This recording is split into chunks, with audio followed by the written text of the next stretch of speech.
નમસ્કાર, આપ જોઈ રહ્યા છો નેશન પ્લસ ન્યૂઝ. હું છું આપની સાથે હેતલ ભગત. ડભોઈમાં સરકાર સૈયદ રૂકનુદ્દીન બાવાનો 39માં ઉર્સ શરીફ મનાવવામાં આવ્યો છે.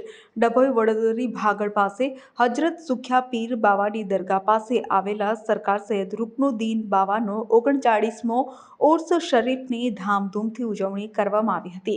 બાવાનો પરિવાર સૈયદ સદાતના નેજા હેઠળ આ ઉર્સ ઉજવણી કરવામાં આવી હતી.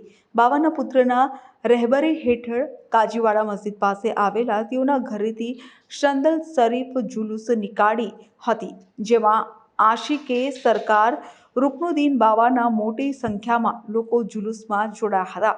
જેમ દર વર્ષની જેમ આ વર્ષે પણ ઉર્સની ઉજવણી કરવામાં આવી હતી. અહીંયા તમામ હિન્દુ મુસ્લિમની મુરાદો પૂરી થાય એવી લોકો આસ્થા અને વિશ્વાસ બંધાયેલો છે. અહીં કોમી એકતા અને ભાઈચારાની મિસાલ ગણવામાં આવે છે. અનેક વિસ્તારમાંથી મહેમાનો આવ્યા હતા, જેમાં અનેક નામી અનામી હસ્તીઓએ હાજરી આપી હતી અને ફૂલ ચાદર ચડાવી પોતાની મનોકામના માટે દુઆઓ ગુજારી હતી અને તેઓના પરિવાર દ્વારા તમામ મુરાદોને નિયાઝ પ્રસાદી તકસીમ કરી હતી. Bureau report, nation plus news, Dabhoi.